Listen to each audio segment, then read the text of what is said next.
En resumen, incomunicables los que Dios no comparte y comunicables los que Dios comparte. Aunque ya vimos también que hay matices, ¿no? Decíamos, no hay atributos totalmente incomunicables y tampoco hay atributos totalmente comunicables, ¿no? Eso ya lo hemos explicado anteriormente. Pero bueno, en esta clasificación que hemos dicho que también no es que sea perfecta, pero nos ayuda mucho para estudiar el carácter de Dios, que son los atributos de Dios y particularmente los atributos incomunicables. Hoy vamos a ver este atributo de la omnipresencia de Dios. La semana pasada nosotros estuvimos hablando de la eternidad de Dios, ¿no? Y nos referíamos con respecto a la eternidad de Dios como más en el ámbito del tiempo. Aunque tocamos cuestiones de espacio, nos enfocamos más a hablar de la eternidad de Dios con respecto al tiempo, ¿no? Pero podemos decir que la omnipresencia es parte o tiene mucho que ver, por supuesto, con la eternidad de Dios. La eternidad de Dios, si yo la veo en ese plano del espacio, ¿no? De los lugares, etcétera, entonces la eternidad de Dios se manifiesta o se puede hacer evidente en la omnipresencia de Dios. Decíamos, Dios no puede ser limitado por el tiempo, ¿no? En cuanto a la eternidad de Dios. En la omnipresencia podríamos definirlo, Dios no puede ser limitado en cuanto al espacio, ¿no? Dios, podemos entender que está en todos lados, que no tiene una limitación como tú o como yo. Hoy estamos aquí y no estamos en nuestra casa, ¿no? Hoy estamos aquí. Nosotros no somos omnipresentes, ¿no? Por eso decimos que es un atributo incomunicable, ¿no? Porque hoy estamos aquí y no es que podamos estar en muchos lados a la vez, ¿no? Entonces, así como Dios es infinito con respecto al tiempo, es ilimitado con respecto al tiempo, también lo es con respecto al espacio, ¿no? La naturaleza de Dios no se ve limitada por las cuatro paredes de un lugar, por estas cuestiones del espacio, sino Dios es eterno, también hablando en cuanto al espacio, ¿no? Y eso lo podemos resumir o lo vamos a estar estudiando con la omnipresencia de Dios. En cada atributo hemos visto alguna definición que después vamos desarrollando. Te voy a decir la definición de la omnipresencia de Dios.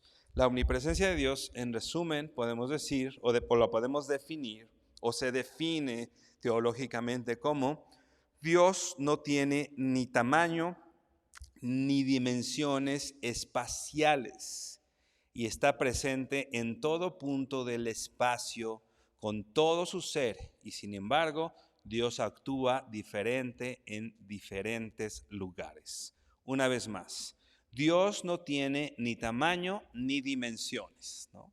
Nosotros tenemos tamaño y dimensiones. Y yo abarco hasta el lugar que mis dimensiones abarcan, ¿no? Yo no abarco, si estuviera más grande, pues abarcaría con mi mano hasta allá, pero estoy limitado al espacio que ocupa mi cuerpo. Dios no tiene tamaño, Dios no tiene dimensiones espaciales o referentes al espacio. Y algo importante, está presente en todo punto del espacio con todo su ser. Esté presente en cualquier lugar y no solo su mano o no solo su pie, ¿no? Yo puedo decir, yo estoy parado en el piso y mi mano está sobre el púlpito, ¿no? Al Dios no estar limitado en ese sentido, no es que su mano esté en esa y la otra mano esté del otro lado del mundo, ¿no? O sea, sino que Él en todo su ser o con todo su ser está en todos lados. Y repito, lo vamos a estar desarrollando. Aunque Dios está en todos lados, algo que debemos saber y que es importante conocer es que Dios no actúa en todos los lados de la misma manera. Aunque su presencia está en todos lados, Dios no actúa igual en todos los lados, en todos los lugares. Ve por favor a Romanos 1:20. Es importante ver que muchas de las cosas que nosotros podemos entender de Dios, las entendemos a través, por supuesto, de la Biblia. Lo hemos dicho en muchas ocasiones, hoy lo repetimos. Todo lo que Dios quiere que sepas de Él está en la Biblia. Todo lo que Dios quiere que sepas de Él está en la Biblia. Aunque parte de la revelación de Dios, o esa revelación que hemos dicho aquí, que es la revelación general de Dios, se da a través de la creación, a través de las cosas hechas. Entonces, luego podemos tener claro, podemos entender que la creación habla de Dios, que la creación habla de los atributos de Dios, que la creación habla del carácter de Dios, etc. Y esto que dice aquí Romanos 1:20, dice así, Romanos 1:20, porque desde la creación del mundo, sus atributos invisibles, su eterno poder y divinidad, se han visto con toda claridad, siendo entendidos por medio de lo creado, de manera que ellos no tienen excusa, ¿no? Está hablando de aquellas personas que quizá no han tenido la cercanía a esta revelación específica que hemos dicho, ¿no? Sin embargo, sin un conocimiento tan profundo de Dios a través de la Escritura, dice que por medio de la creación o desde la creación del mundo, ¿no?, los atributos de Dios, y fíjate, algo muy interesante que dice así, los atributos, estoy leyendo la Nueva Biblia de las Américas, dice los atributos invisibles de Dios, ¿no?, su eterno poder y deidad, dice la Reina Valera, esta dice, y divinidad, dice la Reina Valera, se hacen claramente visibles, ¿no? O sea, sus atributos invisibles se hacen claramente visibles. Esta versión dice, se han visto con toda claridad. O sea, la creación tiene un propósito, que es que el atributo de Dios se vea con claridad. Que los atributos invisibles de Dios puedan de alguna manera ser percibidos por nosotros, puedan ser conocidos, puedan ser, usando las palabras de aquí, entendidos, ¿no? Sean entendidos, dice aquí, por medio de las cosas hechas, por medio de lo creado, ¿no? Entonces, entendemos que desde la creación, desde el momento de la creación, que la creación misma nos habla de quién es Dios, y este es el hecho, o este hecho es prioritario en la creación misma, reflejar quién es Dios, ¿no? Si podemos ver incluso la creación del ser humano, ¿no? Nosotros fuimos hechos, dice, a su imagen y semejanza. ¿Cuál es el propósito del ser humano? Ser imagen y semejanza, reflejar quién es Dios. La creación misma tiene en sí el mismo propósito, reflejar el carácter, los atributos, reflejar, hacer entendibles los atributos invisibles de Dios, ¿no? Entonces, desde la creación, nosotros podemos ver que, como dice ahí el Salmo 19, los cielos cuentan la gloria de Dios, por ejemplo. Otro ejemplo, ¿no? De cómo la creación, como vemos aquí en Romanos, como vemos en Salmos, cómo la creación habla y cómo podemos ver desde el Génesis, desde la creación, desde este libro de los comienzos, a través de esto, mucho repito, de quién es Dios. Por eso es importante poder entender, leer el libro de Génesis, ¿no? El libro de Génesis es el libro del principio, ¿no?, del comienzo. No quiero decir que otras formas de leer la Biblia estén mal, son correctas y son para tiempos diferentes, pero yo muchas veces que yo leía la Biblia o que empezaba a leerla así como la Biblia en un año, la leía siempre empezando por el Nuevo Testamento o por algún libro del Nuevo Testamento. Y está bien, quizá para ese momento en mi vida estaba bien, no es que eso esté mal. Pero cuando yo empecé a leer la Biblia por el principio, ¿no? Cuando la empecé a leer desde Génesis, pude entender muchas cosas que aunque yo ya había pasado por Génesis muchas ocasiones, pero así en la vuelta empezaba en el Nuevo Testamento y terminaba en el Antiguo, ¿no?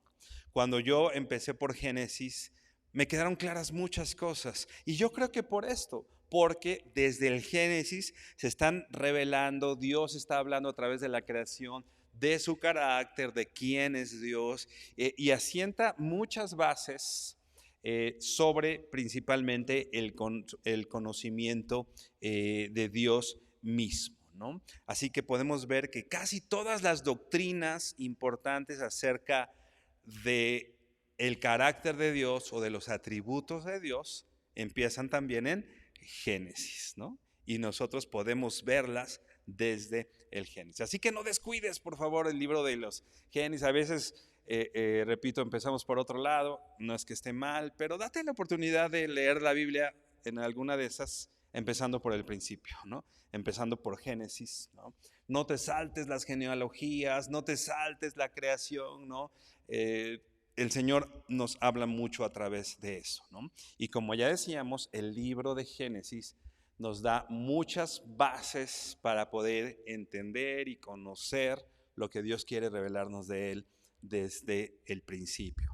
Como dice Romanos, desde la creación, ¿no? Desde el momento de la creación. Ahora ve por favor a Génesis 1:1. Debemos entender algo para que nos puede dar mucha luz con respecto a quién es Dios, su carácter, y mucho de quién es Dios está en Génesis 1:1, ¿no? Este texto, aunque sencillo, aunque seguramente te lo sabes de memoria, lo hemos leído muchísimas veces, cada vez que yo lo leo, hoy pensaba, cuando estaba estudiando esto, decía, Génesis 1:1 es una bomba, es una bomba de conocimiento.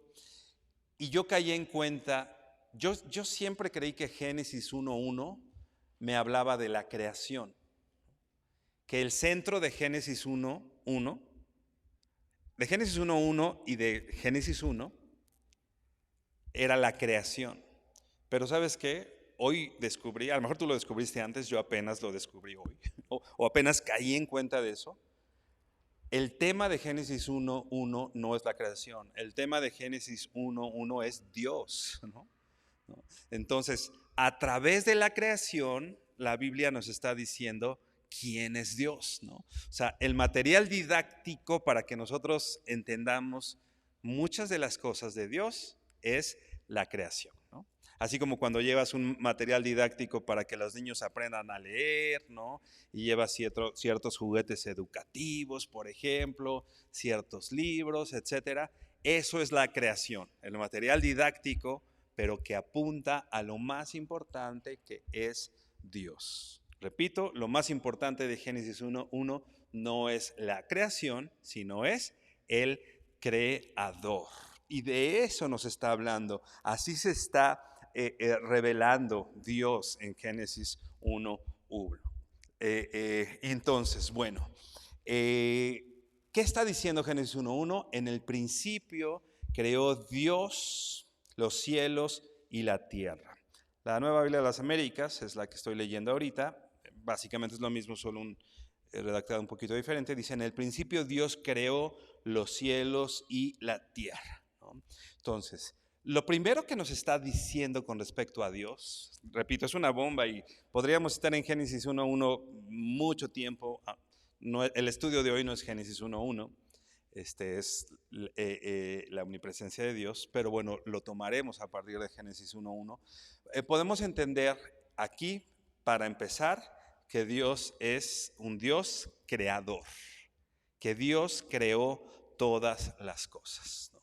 Yo te decía que es una bomba. Un teólogo decía, el texto más, ¿qué palabra usó? No recuerdo.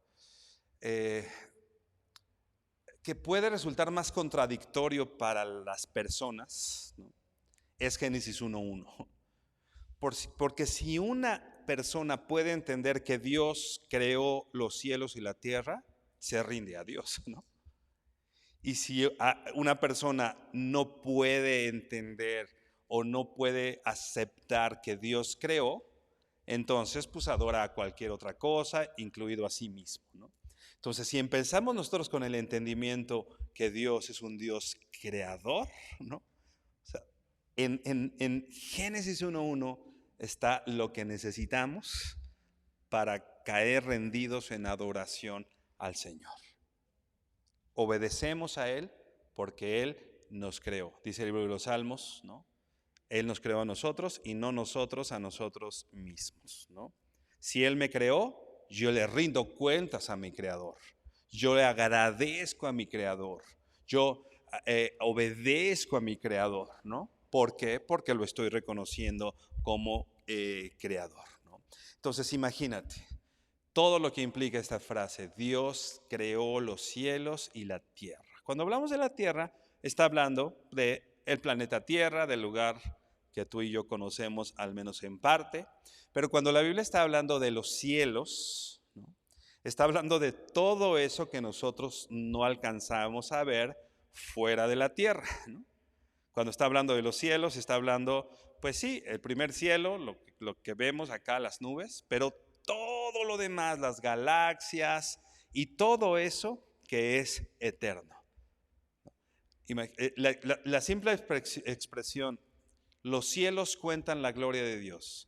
Imagínate, tú sales y ves los cielos, la enormidad. Y el firmamento anuncia la obra de sus manos, ¿no? Entonces podemos entender que Dios es más grande que los cielos, que Dios es más grande que el firmamento, tanto que Él lo pudo crear, ¿no? Pero Dios no es solo lo que nosotros vemos. Dios es aún más grande y mayor que lo que nosotros vemos, ¿no? Porque afuera o pasando las nubes hay una eternidad.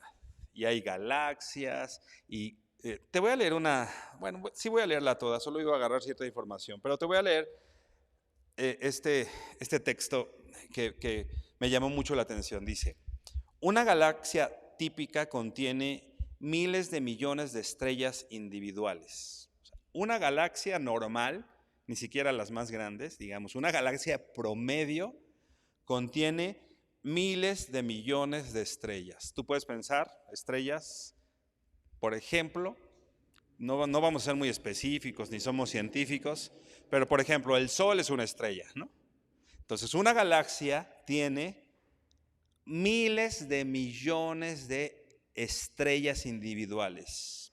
Ahora, solo nuestra galaxia, la Vía Láctea, contiene 200,000 millones de estrellas.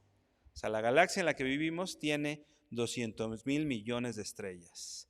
Nuestra galaxia tiene forma de un espiral gigante, girando en el espacio, con brazos que se extienden como un molino. Y nuestro Sol es una estrella en un brazo del molino. El molino tardaría 250 millones de años en hacer una rotación completa. Imagínate. Bueno, creo que ni siquiera nos podemos imaginar. 250 millones de años. Dice, pero esta es solo nuestra galaxia. Hay muchas otras galaxias con muchas más otras formas, incluyendo espirales, esferas, etcétera, ¿no? La distancia promedio entre una galaxia y otra es aproximadamente 20 millones de billones de millas. Ya perdí la cuenta, ¿no? Y sigue diciendo, nuestra galaxia más cercana es la galaxia de Andrómeda, a unos 12 millones de billones de millas de distancia. O sea, enorme. O sea, grandísima, ¿no? O sea, Dios no solo, lo que trato de decir es, Dios no solo es el cielo que vemos y el firmamento que logran ver nuestros ojos. Dios es el que hizo esos miles de millones, de billones, de kilómetros y de espacio y de estrellas. Sus manos lo formaron, ¿no? creo que si a mí este texto me cuesta trabajo entenderlo, no puedo pretender entender a Dios, ¿no? La grandeza de Dios, la eternidad de Dios, como veíamos la semana pasada, y particularmente hoy, la omnipresencia de Dios. Porque Dios, al no estar limitado en el espacio, pues está en todas esas galaxias, en todas esas estrellas. A veces yo pienso en la omnipresencia de Dios y solo pienso en el planeta Tierra, ¿no? Puede estar en Japón y en NESA, ¿no? No, pero es mucho más amplio de lo que yo puedo imaginarme. O sea, es muchísimo más grande, ¿no? Entonces, Dios hizo todo eso. Todas esas estrellas incontables, Dios las hizo. Ve por favor a Isaías 48, verso 13. Isaías 48, 13. Está hablando Dios a través del profeta Isaías y dice así: ciertamente mi mano fundó la tierra y mi diestra extendió los cielos cuando los cuando los llamo, comparecen juntos. Mi mano fundó la tierra y mi diestra, o sea, mi mano derecha, extendió los cielos. Cuando los llamo, o sea, todo lo que acabamos de escribir, cuando Dios lo llama, comparecen juntos, ¿no? Dios es más grande que su creación, ¿no? Tanto que Él puede llamar a todo este cúmulo de estrellas, ¿no? Ahora ve ahí mismo en Isaías 40, verso 12. Isaías 40, verso 12. Dice: ¿quién midió las aguas en el hueco de su mano y con su palmo tomó la medida de los cielos? ¿O con un tercio de medida calculó el polvo de la tierra? ¿Quién pesó los montes con la báscula y las colinas con la balanza?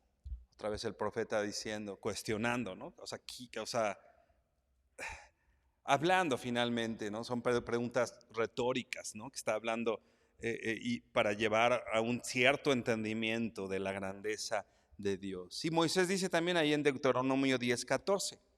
Deuteronomio 10:14. Dice así: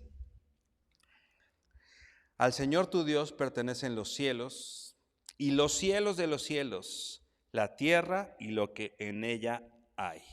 O sea, a Dios le pertenecen los cielos y lo que vemos más allá de los cielos. O sea, todo lo que acabamos de describir le pertenecen a Dios.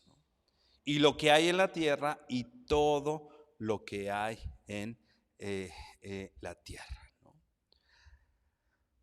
Regresando a Génesis 1:1, ¿no? Que dice: en el principio creó Dios los cielos y la tierra. Esta palabra creó, puntualmente quiere decir creó de la nada, ¿no? O sea, Dios no tomó algún elemento de algún lado, e incluso Dios no tomó nada de sí mismo, así como quizá el ejemplo sería, para formar a la mujer dice que del costado de Adán tomó algo, ¿no? Y ahora, por eso dice, la llamarás Eva, que es hueso de tus huesos y carne de tu carne, porque de Adán fue tomada, ¿no? La creación no fue tomada de Dios, ¿no? O sea, de la nada el Señor hizo la creación. O sea, no tomó nada de ningún elemento extraño, pero incluso no lo tomó de sí mismo, ¿no? En el principio, de la nada en absoluto, Dios creó los cielos y la tierra. Así que lo que ya hemos dicho nosotros, si el Señor es creador, si el Señor creó el espacio, si el Señor creó el tiempo, Dios no está sujeto a las leyes del espacio y a las leyes del tiempo. Él está por encima, por fuera de todo eso. Por eso podemos decir en la omnipresencia de Dios que Dios está presente en todas partes. Ve por favor al Salmo 139, del 7 al 10. 139, Salmo 139, del 7 al 10.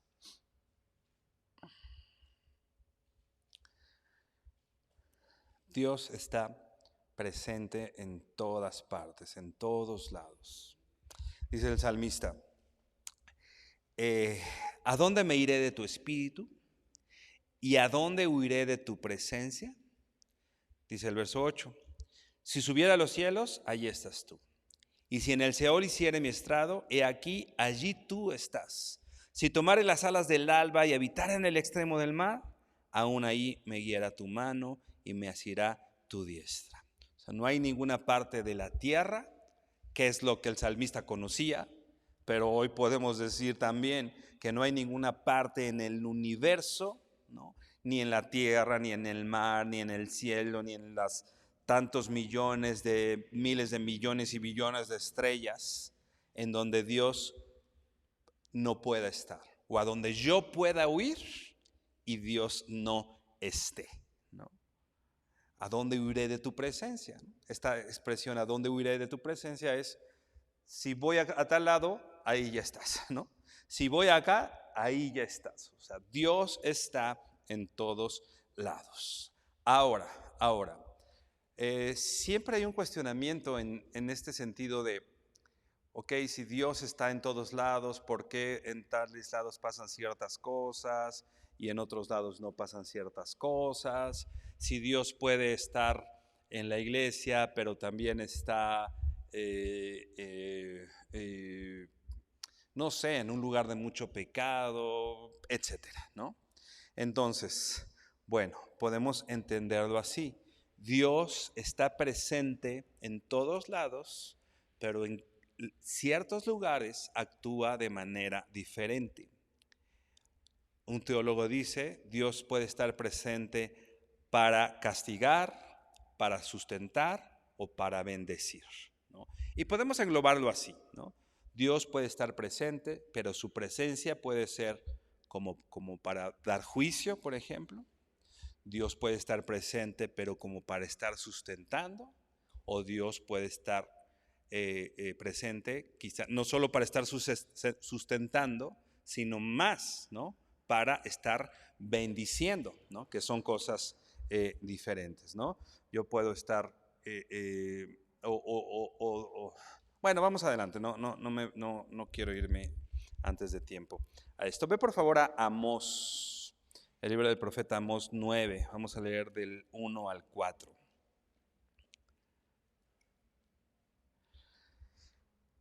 Dios puede estar en diferentes maneras, perdón, bueno, sí, en diferentes maneras, en diferentes lugares, o en diferentes lugares, estando de diferentes maneras, ¿no?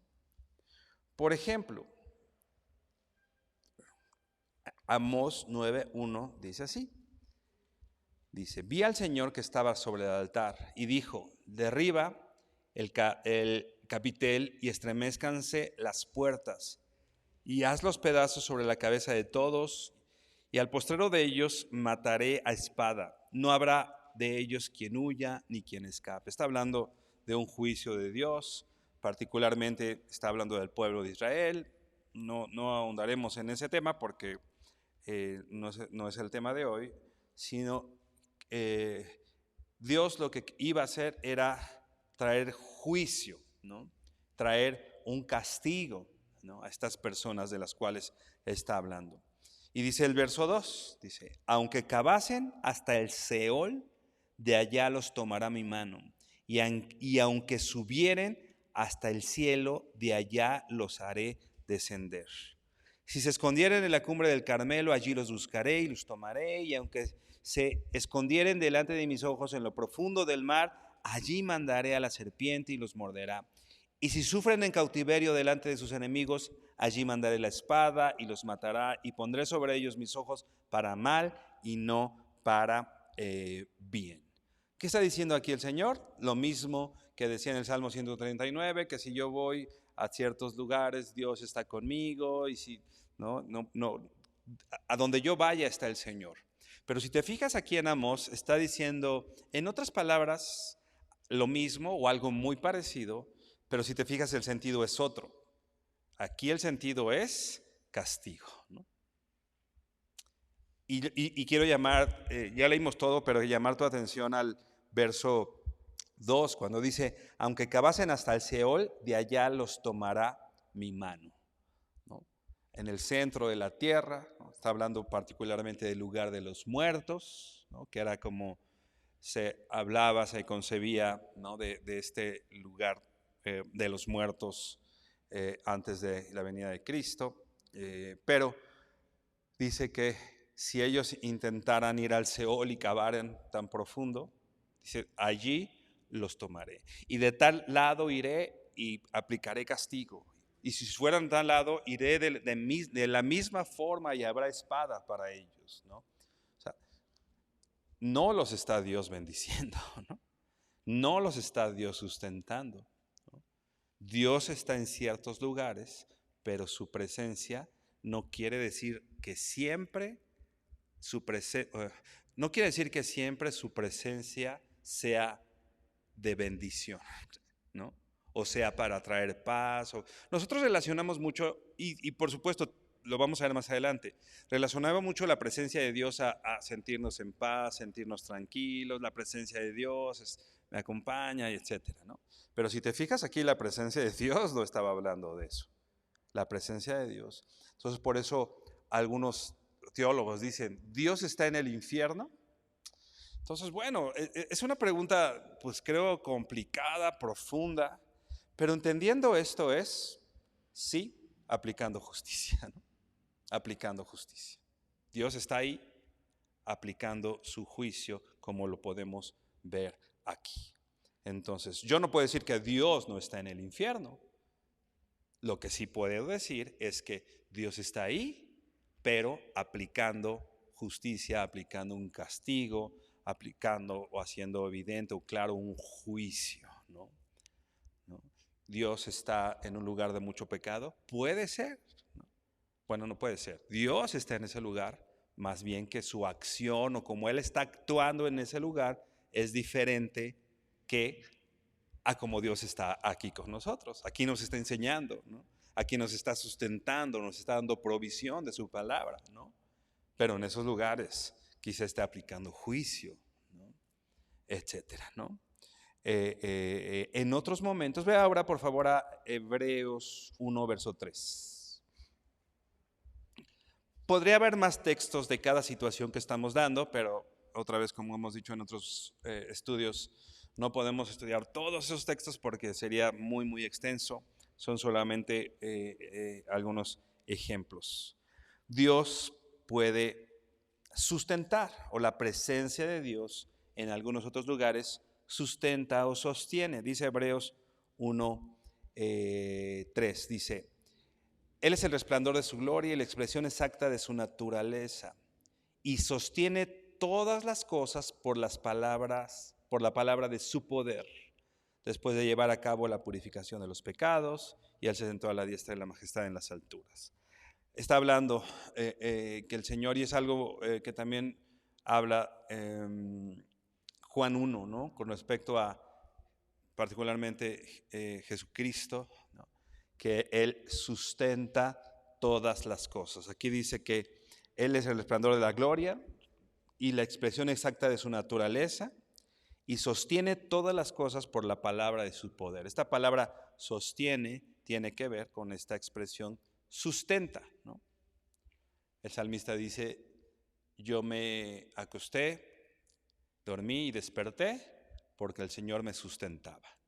Aunque yo no hacía nada, yo no estaba dormido concentrándome por respirar, el que yo haya despertado fue gracias al que el Señor me estaba sustentando. Así todas las cosas son sustentadas por Dios. Toda la creación es sustentada por Dios. La gravedad, el movimiento de la tierra, la respiración, todas esas cosas que son increíbles, ¿no? Que las vemos como milagrosas porque lo son, ¿no? Nos están hablando que Dios sustenta, y Dios sustenta a su creación, ¿no? Ahora podemos ver también que Dios en otras ocasiones está presente para bendecir. Ya vimos para castigar, para llevar juicio, para sustentar, y ahora vamos a ver para bendecir. Dice así. Ve por favor al Salmo 16, verso 11.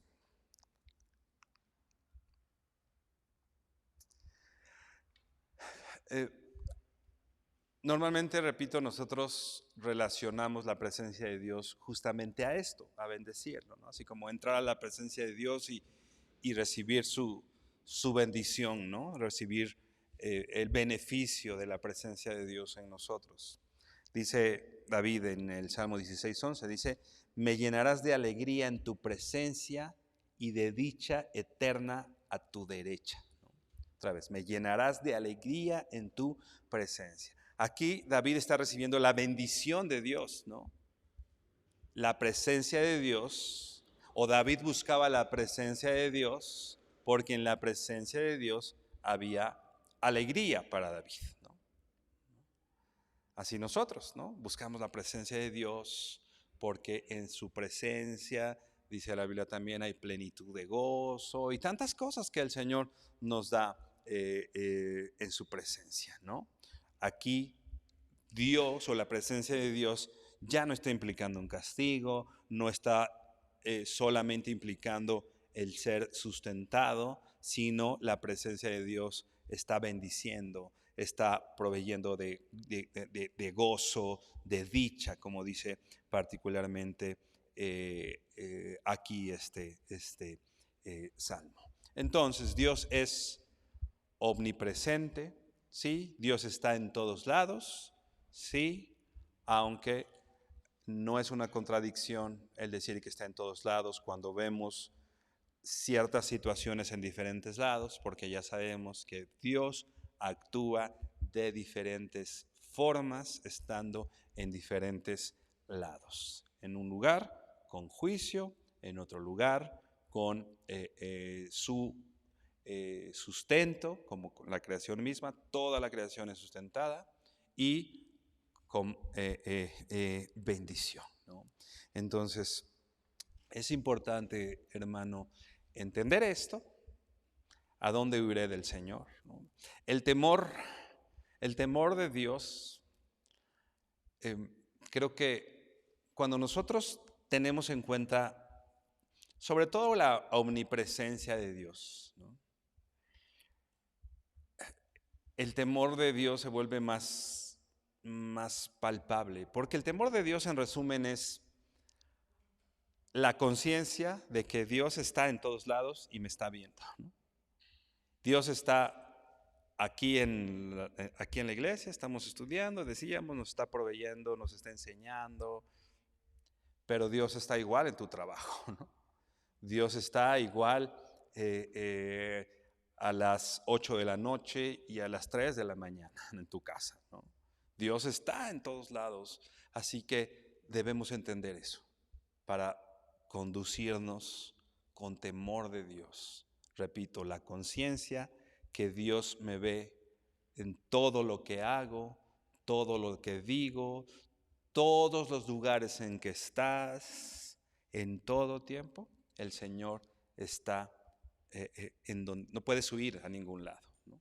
No te podrás esconder de tu jefe en el trabajo, te puedes esconder de tu líder, de tu coordinador, te puedes esconder del pastor, te puedes esconder de cualquiera, de tu mamá, pero de Dios no. Él te ve. Ese es el temor de Dios. Dios está en todos lados. Y más bien lo que tendríamos que hacer no es huir de Dios, ¿no? No es huir de Dios, esconderme de Dios y que no me vea que estoy haciendo. Más bien la invitación es hoy, es corre hacia Dios. ¿No? Corramos hacia Dios, busquemos su presencia, ¿no? No busquemos necesariamente en el sentido de que, el Señor, estoy haciendo las cosas mal, entonces voy a tu presencia y para recibir juicio, ¿no? Sino hoy la gracia y la misericordia nos siguen, como dice el Salmo 23, ¿no? Buscar al Señor mientras pueda ser hallado, ¿no? Hoy puedes buscar la presencia de Dios en tu vida para bendición, ¿no? Para que Él no solo te sustente, Él ya te sustenta, porque si no te sustentara, hoy no estarías vivo, ¿no?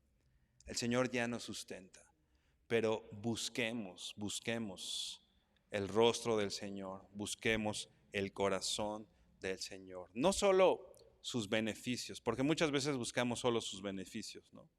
Sino busquemos su presencia misma, ¿no? Estar con Él. Inclina tu rostro para que oremos. Dios, te bendecimos y te damos gracias por tu presencia, Dios, en este lugar, por tu presencia que nos bendice, Señor, que nos está bendiciendo, Dios, que nos sustenta todos los días.